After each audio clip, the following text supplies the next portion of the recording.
Welcome to Our Jewish Roots with Bible teaching from Israel by Dr. Jeffrey Seif. On today's program, we wrap up our look at the women of the Bible in our series, She Shall Be Called Woman.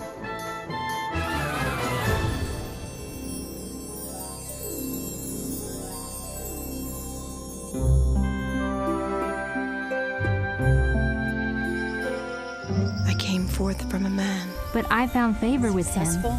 And true success is not measured in wealth and power, but in the estate of one's heart. I've never been happier and more fulfilled. I raised him up strictly in the faith, and more. the law and the prophets. And now I want to give something back. I believe Elohim meant it to be this way. She's still a cornerstone of wisdom to the family. But you And as are I see- always in my heart.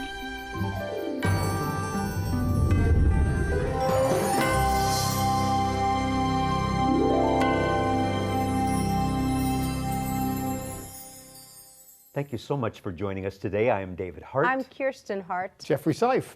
And I appreciate you for taking these 4 programs to focus on some very important women in the Bible. You know, we're going to begin with widows in this program. I was a widower.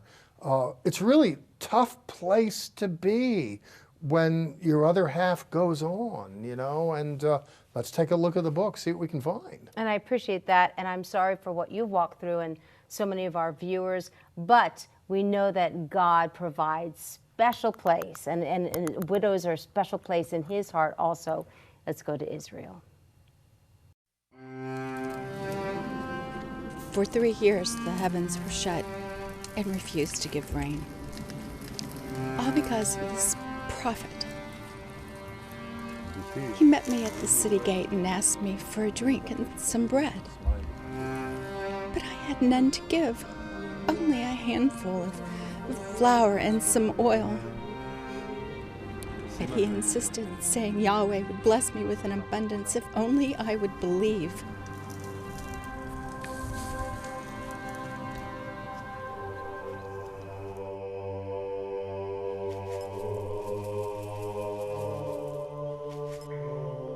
I had planned on baking the last morsel of bread for my son and for me. We were ready to eat our last meal and die. My husband had passed away years before, and I had no means of support, especially in the time of famine.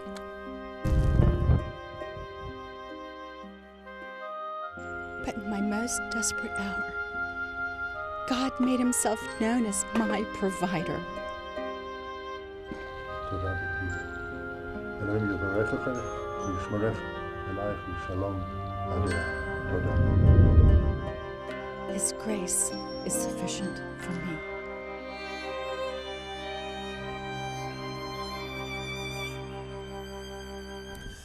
In the book of Malachim, Kings, Bible readers learn that King Ahab married poorly. He married Jezebel, a Sidonian princess.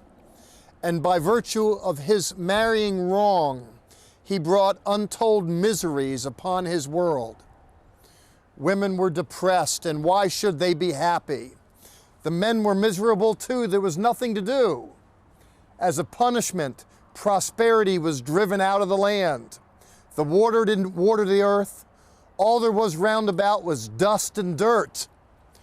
No need make ready the instruments of harvest, because there was nothing to be gleaned from the earth. And so it is, the men weren't working, the children weren't playing, and the women were miserable round about. Who would protect them? Who would change this abysmal state of affairs? Here's a shomerah, a tower, a watchtower, from the word shomer, where a watchman would be placed. What is this watchman going to look out for? Because in this case, the enemy isn't an army that would encroach upon his village. The enemy, or so it seemed, was God, who was withholding prosperity from his people. There's a vine that grew up against this tower once upon a time, but there's no leaves or grapes. And why is that? Because life, in effect, has ceased. People aren't eating and drinking. The animals aren't faring well either. This is a world gone bad. Elijah the prophet, entered into this world. In fact, it was through his ministry that this world was brought about. Our story looks at Elijah's contact with a woman at the ragged edge of despair. Eliyahu was told to go to a village in Israel where they're right at the ragged edge of misery, and there he encounters a woman who's making ready for her Last Supper. No, this isn't Jesus in the Passover meal. This is a woman who Eliyahu encounters, and he says, "Give me a drink and fetch me something to eat." And her response is, "I'm about to die. This is my Last Supper." But the prophet says, "Listen, you're not going to die. Do something for me instead." And she takes part of her meager provisions. She gives it over to God, if you will. She gives it over to the prophet, the man of God, and her world is transformed in the process. This series looks at women. This program looks at widows. And we're going to see how in a world gone bad, God rises up and champions the cause of women who are hard-pressed amidst the turbulence of trying times. Every kitchen has a pantry. Here's the storage closet for this home, but unfortunately it's not very well kept. Why should it be? There's nothing in it. In fact, the vine that just protrudes from it here looks as dead can be. And that of itself bespeaks the nature of life here in northern Israel. Why? Because a drought has come. Well, so much for the bad news. People can start to look up a little bit roundabout. You know why? Because God has visited the city. In fact, the prophet Eliyahu came here. Amidst the turbulence of trying times, he engaged a woman. He wanted to radically transform her life. And what did he say? It was a strange saying indeed. A woman pressed to the edge of despair, preparing her Last Supper in effect. The prophet shows up, and in chapter 17, there in verse 9, he says, "Hineh tziviti shomisha." He says, "I've commanded this woman, almano, widow, lekal kalecha, to sustain thee." The Lord says to the prophet, "Go to that place because there's a woman there. And the word to her is that she's going to take care of you." Seems rather odd. Here's a woman pushed to the brink. She has nothing for her own cupboard, and her meager food staples now are to be shared with the prophet. Well, what happens is Eliyahu comes to this woman, despairing as she is, and he has a word for her. We're told in verse 13, and again, I'm looking here at the 17th chapter, 1 Kings. Vayomer elecha Eliyahu al tiri, don't fear. And isn't that what happens sometimes? We see our security drying up. We're at the ragged edge, and the tendency is to fear. In fact, the senses roundabout say fear. There's no rain. There's no grain. The only thing that's growing roundabout is pain, and things aren't looking any better. But then God shows up. And when God shows up, things can begin to change up. We're told in the book Tehillim, in the Psalms, that he can take a desert and turn it into a garden, and that he can take a garden and turn it into a desert. Well, what happens here? The woman says, "Goodness, sir, I have nothing but these meager staples." And what does the prophet say? Take that and give part of that to God's service. And the net result will be that you will never run out. I love the way it reads as we go on in the text. In verse 16, well, what happens is the woman does that and observes a miracle. She makes a meal, gives some to the prophet, and gives and gives and gives, but the blessing keeps coming and coming and coming. What a great story, what a miracle. It's no wonder that Jews the world over sang, Eliyahu HaNavi, Eliyahu HaTishbi, this prophet who made a name for himself by helping distraught women. Oh, would it be that others within the sound of my voice would learn that God cares about the widow, God cares about the afflicted. Here, in fact, as this woman keeps giving, she keeps getting. In chapter 17, verse 16, we're told, Kad hakema, lo kolotah, that the jar of meal, the food staple, was not spent. V'tzapachat hashemen lo chaser, that the cruse of oil was not spent. And this Ki debar Adonai Rasher diber beyad Eliyahu. This according to the word of the Lord that was given through and to Elijah. And friends, that's a word I believe that's given to us through the scripture. That is, inasmuch as God cared about the widow who served him. Now, I want you to hear me on this. In a world where women are abandoned by men, a lot of people think, well, I'm the man, boy, I have all these women and all these kids. No, all that proves is that you're a male. Now, if you're a man, what that means is that you are going to take care of a woman. Notice here's a woman who serves the Lord, in response to which the Lord looks out for her interests. While God does that miraculously, I don't doubt. A moral in the story is inasmuch as he does that to the woman that serves him, so too those of us that want to walk in God's footsteps, if you will, and follow his examples, we too are to be of service to the woman who's minded to be of service to us. It's for this reason, in part, when I go over to the New Testament, therein there's a book called Yaakov. Now you say, well, there's no book in the New Testament called Yaakov. That's only because you're not used to looking at the New Testament through Jewish eyes. And if you wonder why should you look at the New Testament through Jewish eyes, it's because Jesus was a Jew, all of his Talmidim, his disciples were Jews, and the story took place in Israel, the ancestral homeland of the Jewish people where I am broadcasting from right now. Here, Yaakov, or James, writes, and he says in chapter 1, verse 27, he says that pure and true religion is to, among other things, visit widows and orphans in their affliction. Inasmuch as God does it, God would have those that follow in his footsteps to do it. And so it is we consider here the story of women in the world in general, but in particular, we want to underscore God's concern for women who are marginalized, depressed, and distraught. Let's get behind them and help them and abandon them no more. I remember when my first wife went on to be with the Lord, after 30 years together, sitting down at my kitchen table. Friends and family had left. I'm just sitting there and I'm thinking, my God, what am I going to do? Letters started coming in, bills. I hadn't written a check in 30 years. She took care of everything. And I remember just feeling so alone and vulnerable. Fortunately, the Lord graced me with a helpmate. Barry came on and we just finished 7 years together. But I remember that experience of wondering, how am I going to get through this? I felt so ill-equipped. The same is true with ministry, I should say. That is to say, every month, whether it's a local church pastor or television concern, we go, how are we going to do this? You know, the rent's due. I mention that because the bills are astronomical, and sometimes you wonder, goodness, are you going to be able to find the resource you need to get on down the road? I wondered that as a widower. And I wondered that as a minister on more than one occasion too. Fortunately for us, however, God speaks to hearts of people just like you. If you find value in what we do, please don't leave us alone.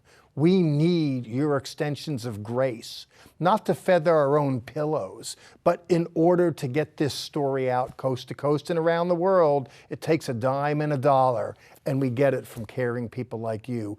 God notices when you do it. Please do it, because we could use the help now. Our resources this week: Glory, the Future of the Believers. In this booklet, Zola Levitt explains the coming rapture, our time in heaven, the kingdom on earth, and eternity. Call 1-800-WONDERS or visit us at levitt.com. Remember to connect with us on social media for so much extra content. Find us at Our Jewish Roots.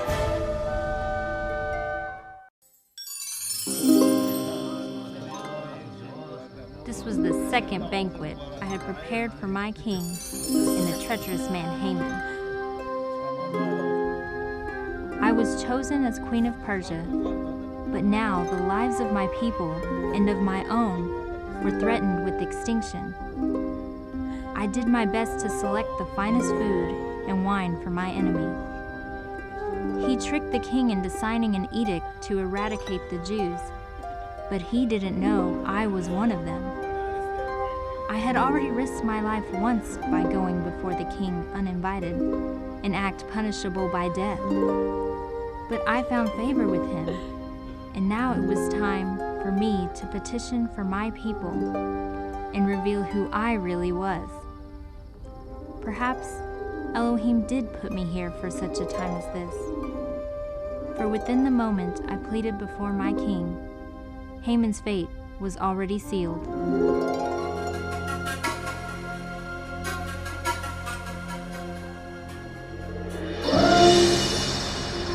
At the gallows.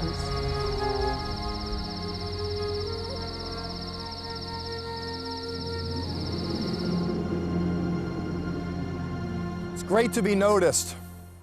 It's great to be chosen, isn't it? Little girls grow up wondering who it'll be that they'll spend the rest of their life with. The concept of being chosen factors in the female psyche so very significantly. Not that I know from experience, having raised but boys only, but I know boys, and my boys are on the hunt, looking for that special lady, the one that will get their attention and then hold it as they make their journey from the womb to the tomb. It's a great story, great to be blessed, great to be noticed, great to be doted upon, great to be counted special. People want it at a certain level, people need it. Some are blessed by it at levels more than others, where they're the object of pampering and attention, the expenditure of resource. You know, in the Bible, the Jewish people are referred to as the chosen people.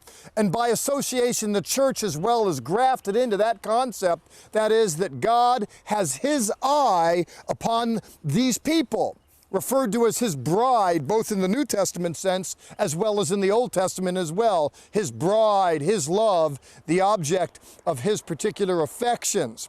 Our story today alights upon Esther, who providentially was brought into the king's presence, and she secured his favor, and her lot in life greatly was enhanced by virtue of her so doing. The king sees her, favors her, and we're told in Esther chapter 2 verse 17, "Va'ye'ehav hamelech et Esther mikol hanoshim," that the king loved her above all women. He noticed that she was particularly beautiful. Beyond that, she had other characteristics that made her altogether desirable. And the net result, again, is that she had come into a fortunate set of circumstances. Some are more fortunate than others. Some are endowed with beauty in excess of others, or so it's perceived. Some come into financial means better than others, or so it is perceived. Of course, it's all relative. There's always someone more beautiful, there's always someone richer, there's always someone who's more powerful. Instead, however, of going after just raw beauty and raw power, the Bible asks a question, and that is, how do we use our influence? I never raised girls, only boys, but if I had daughters, I'd put the question to them, beautiful as they are, how do you want to use that? What do you want to do with that? And we're going to consider that story as we explore women and power in this series on women and the Bible. If God has blessed us, it seems to me good to do more in life than simply seek to be more blessed. In the case of Esther, Mordecai says to her, "Umi yodea im le'et kazot." Dear, how do you know that God hasn't done this for you for such a time as this? If I understand him correctly, he's saying in effect, listen, you have found yourself with a favorable set of circumstances in life. Would you not do well to use your influence now for the betterment of others? This is preferred over forever looking to absorb more and more and more out of life. I think this is the essence of what it is to be a genuinely beautiful human being. That is to say, someone who has power. They come upon it, but they opt to use it for good as they should, over and against simply looking to leverage more attention, more things, whatever out of the environment. That individuals can be transformed in this regard is attested in the New Testament, as well as was noted just a moment ago in the Old. In the 16th chapter of the book of Acts, there's an Orthodox rabbi on a journey. Rav Shaul, the Apostle Paul so-called, is traveling about, and he has not found it in his heart to be ministering in Israel proper. He uses his energies to invest himself in expanding the Messiah's kingdom beyond Israel's borders. And this, the apostle to the Gentiles, forever goes into towns and villages, and he finds Jewish synagogues there. And at such a time as this, he's in a place called Philippi. It's a Greco-Roman city, but he happens upon some Jews that are meeting. I want to pick up in chapter 16, verse 13, where it's a Sabbath, and he goes out to, quote, sit down and speak to women that were meeting around the synagogue. He happens upon one in particular, Luke tells us. A certain woman named Lydia heard us, and she was a seller of purple. In noting that she was a seller of purple, this isn't underscoring that if you go into her shop, all she has is purple goods. Actually, there's an expression in Roman culture to wear the purple. This bespeaks those that have means, wealth. Typically, it's an emblem of royalty. And this is a woman who's a seller of purple. She is a fine clothier, and she's a woman of means herself. We're told in the text that the Lord opened her heart to heed the things that were spoken by Paul. This is a woman who's part of Jewish communal life in the Greco-Roman world. Paul, a Jewish rabbi come to faith, is sharing the message of Israel's Messiah, and here in a Roman colony, her heart is opened. A woman of means, and what does she do? We're told in verse 15 that she and her household were baptized. Of course, the mikvah is a ritual bath. It was used for purification purposes in the Jewish world. Individuals were immersed through the mikvah in anticipation of marriage, sacred days. And here now, individuals are baptized in the wake of their responding to the message of Israel's Messiah, the message that the Messiah has come. Now, worthy of note here is that this woman heeds the call, and she invests her energies such that her family now gets caught up in her momentum. But not only that, we're told as well that in the wake of her being baptized, she begged us. Luke is speaking of himself and Paul and those in the party. She says, please, earnestly, she says, please, quote, come to my house and stay. She has a sizable home. She has a successful business. She has influence. And what does she do? She's using it. Could it be that within the sound of my voice, there are individuals, women, men, and you count yourself fortunate? Others may well count you fortunate through beauty, through wealth, through where you are in the social ladder. Let me ask you a question. When is enough enough? Let me answer that for you, and that is that if someone really has the Ruach HaKodesh, the Holy Spirit in their heart, I think we get to the point where the Lord would have us tap on the brakes a little bit. It's not about going faster through life. It's not about going further. One of the things that we learn from Esther, and one of the things that we learn from Lydia, and one of the things that we learn from salvation experience, it's not all about building barns and tearing them down and building bigger barns. They get to a point where we reach a point. When we're a child, we act like a child, we think and we function like one, but then when we mature, we put away childish ways, and we learn it's about loving others, not just absorbing so much of it ourselves. I count myself blessed and ask the question, how can I do well in this world to serve God and others? My prayer is that you would do likewise as we consider the just and equitable use of power and beauty in this our series on women in the Bible.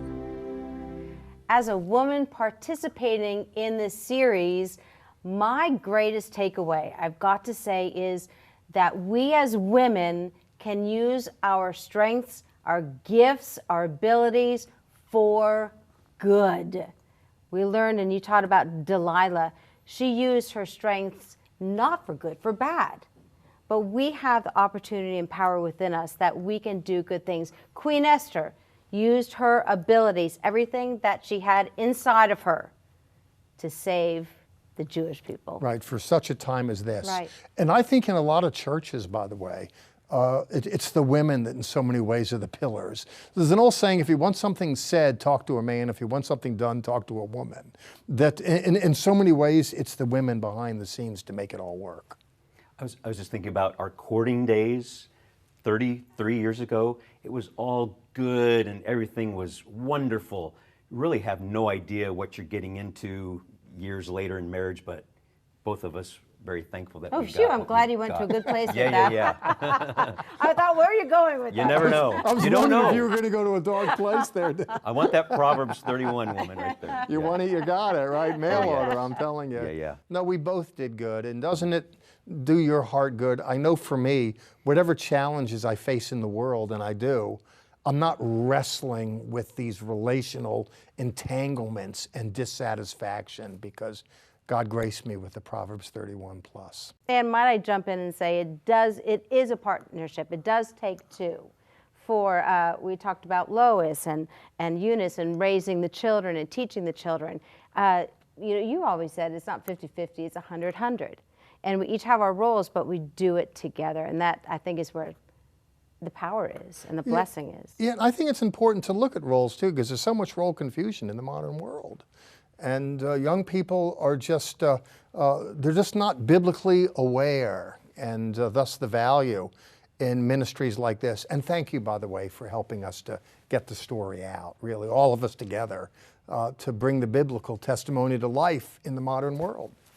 We really don't hear about these women a lot in the pulpit on Sunday mornings, but you brought it to life in the series, so we thank you for that. Well, whatever's in the book ought to be in the church, and it ought to be on religious television. We need to tell these stories. The men, the women, the whole 9 yards. Right. More stories next week. Yes. Another series, but until then. Until then, God bless.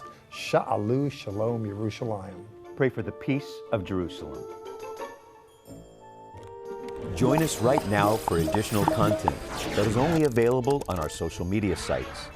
Visit our website, levitt.com, for the current and past programs, the television schedule, tour information, and our free monthly newsletter, which is full of insightful articles and news commentary. View it online, or we can ship it directly to your mailbox every month. Also on our website is the online store. There you can order this week's resource, or you can always give us a call at 1-800-WONDERS. Your donations to Zola Levitt Ministries helps us to support these organizations as they bless Israel. Please remember, we depend on tax-deductible donations from viewers like you.